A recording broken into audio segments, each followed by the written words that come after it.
భారతదేశానికి తొలి world cup ను అందించిన హీరో అయ్యాడు కపిల్ దేవ్. 1983లో భారత జట్టు కపిల్ దేవ్ నాయకత్వంలోనే తొలిసారి వన్డే ప్రపంచ కప్ ను కైవసం చేసుకుంది.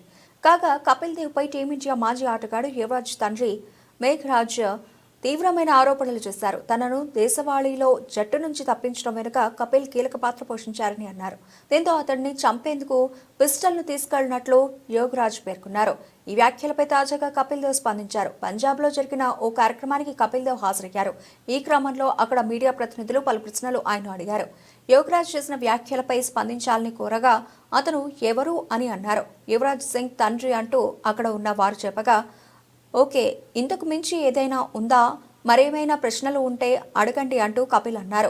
ప్రస్తుతం ఈ వీడియో సోషల్ మీడియాలో వైరల్గా మారింది. ఇటీవల యోగరాజ్ ఓ షోలో మాట్లాడుతూ సంచలన ఆరోపణలు చేశారు. కపిల్ దేవ్ భారత జట్టుకు నార్త్ జోన్ హర్యానాకు కెప్టెన్గా ఉన్నప్పుడు తనను ఎలాంటి కారణం లేకుండానే తప్పించారని యోగరాజ్ అన్నారు. అలా ఎందుకు తనను తప్పించారో అడగాలని తన భార్య షబ్నమ్ను తనకు చెప్పింది. అయితే అప్పుడు తాను అతన్ని ఓ గుణపాఠం చెబుతానని అన్నాను. ఓ పిస్టల్ తీసుకుని కపిల్ ఇంటికి వెళ్లాను. అదే సమయంలో అతడు తన తల్లితో కలిసి బయటకు వచ్చాడు. అతన్ని నేను తిట్టాను. నీ వల్ల నా స్నేహితుడిని కోల్పోయాను. ఇందుకు నీవు ఖచ్చితంగా భారీ మూల్యం చెల్లించుకుంటావని హెచ్చరించారు.